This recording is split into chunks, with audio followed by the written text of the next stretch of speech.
Évangile de Jésus-Christ selon saint Marc, chapitre 10, versets 17 à 30. En ce temps-là, Jésus se mettait en route quand un homme accourut et tomba à ses genoux, lui demanda : « Bon maître, que dois-je faire pour avoir la vie éternelle en héritage ? Que dois-je faire pour avoir la vie éternelle en héritage ?» Jésus lui dit : « Pourquoi dire que je suis bon ? Personne n'est bon sinon Dieu seul. Tu connais les commandements. Ne commets pas de meurtre, ne commets pas d'adultère, ne commets pas de vol, ne porte pas de faux témoignages. Ne fais de tort à personne, honore ton père et ta mère. » L'homme répondit : « Maître, tout cela je l'ai observé depuis ma jeunesse. » Jésus posa son regard sur lui et il l'aima. Il lui dit : « Une seule chose te manque. Va, vends ce que tu as et donne-le aux pauvres. Alors tu auras un trésor au ciel. Puis viens et suis-moi. » Mais lui, à ces mots, devint sombre et il s'en alla tout triste, car il avait de grands biens. Alors Jésus regarda autour de lui et dit à ses disciples : « Comme il sera difficile à ceux qui possèdent des richesses d'entrer dans le royaume de Dieu. » Les disciples étaient stupéfaits de ces paroles.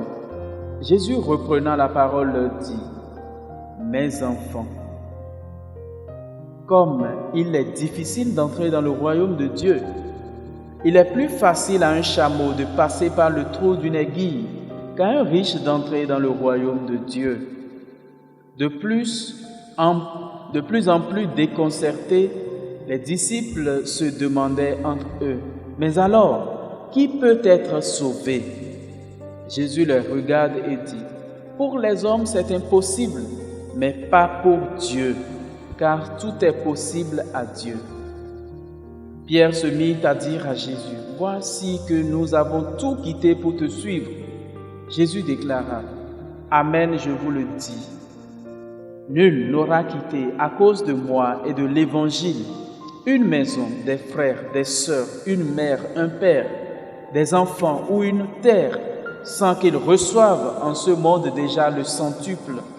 Maison, frères, sœurs, mère, enfants et terre, avec des persécutions, et dans le monde à venir, la vie éternelle. » Acclamons la parole de Dieu.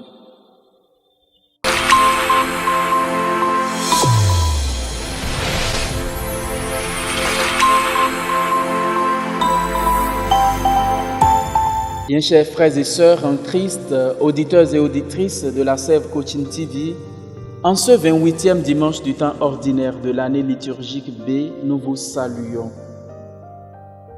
L'évangile que nous venons d'écouter contient un enseignement lourd et profond.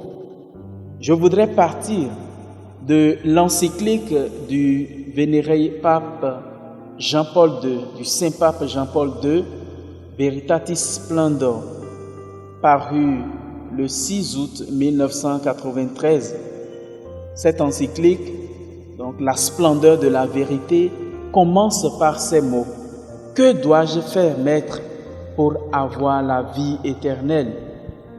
C'est cette question posée à Jésus qui est fondamentale. Venir à Jésus suppose que nous voudrions avoir la vie éternelle en héritage. C'est cette question qui est fondamentale. Ce n'est pas d'abord le bien-être matériel, le bien-être moral qui doit nous préoccuper, mais notre destinée future. Que dois-je faire pour avoir la vie éternelle ? Savoir poser les questions fondamentales aux personnes idoines. Et Jésus tente une réponse, l'observance des commandements. Et lorsqu'il s'est mis à citer le décalogue, à la fin, le jeune homme a montré qu'il a observé tous ces commandements jusqu'à cet âge-là. Depuis sa jeunesse, depuis ma jeunesse, j'ai observé tout ça. Pas de meurtre, pas d'adultère, pas de vol, pas de faux témoignages. L'honneur dû aux parents. J'ai tout mis en œuvre. J'ai tout accompli. Et alors Jésus commence par l'aimer. Jésus commence par poser sur lui un regard d'amour. Et après cela, il lui dit, une seule chose te manque. Va, vends ce que tu as et donne-le aux pauvres. Alors tu auras un trésor au ciel. Puis viens et suis-moi. La Sequela Christi va nous demander un saut beaucoup plus gros dans notre volonté de suivre Jésus, à savoir le détachement vis-à-vis des biens temporels, le détachement vis-à-vis de ce qui peut nous encombrer et nous empêcher d'être libres vis-à-vis de Dieu.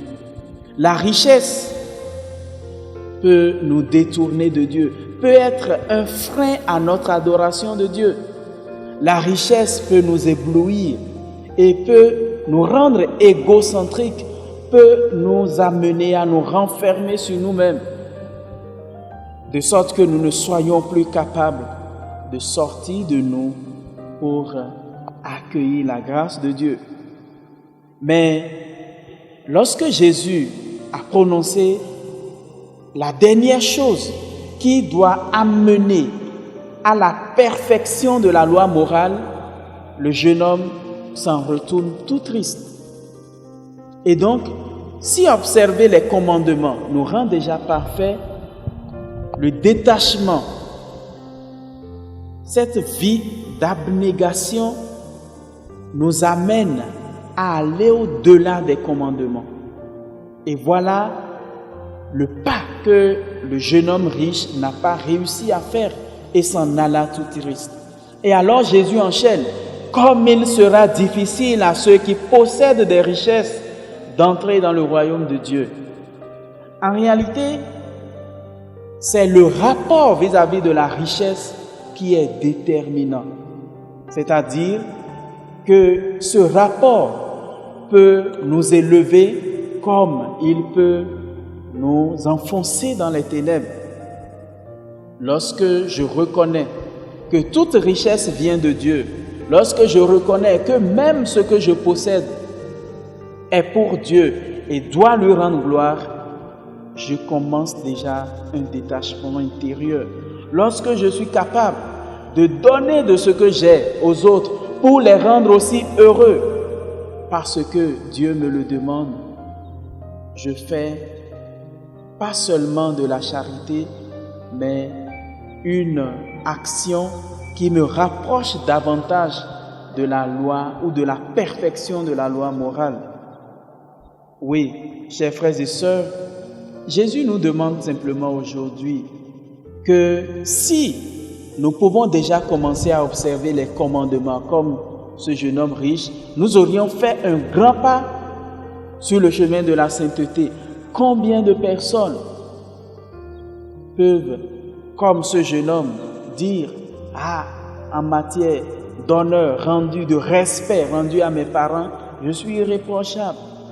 En matière d'intégrité morale vis-à-vis des biens d'autrui, vis-à-vis des autres, je suis un exemple. » Et donc, si toutes ces lois, en les respectant, nous amènent à un degré de perfection, il faudra encore faire le dernier pas qui va nous amener dans la splendeur de la vérité.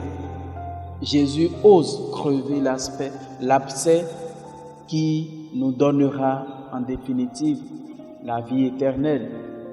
La question n'est pas de savoir est-ce qu'en le faisant je serai sauvé, parce que Pierre veut se laisser piéger.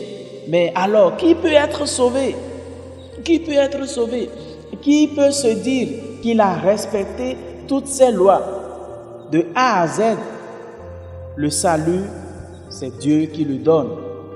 Faisons ce qui est de notre devoir et laissons Dieu donner le salut comme il le veut, quand il le veut et à qui il le veut.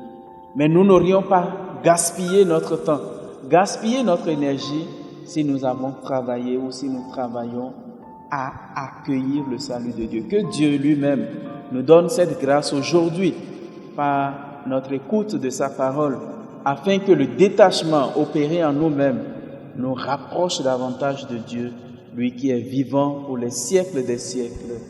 Amen.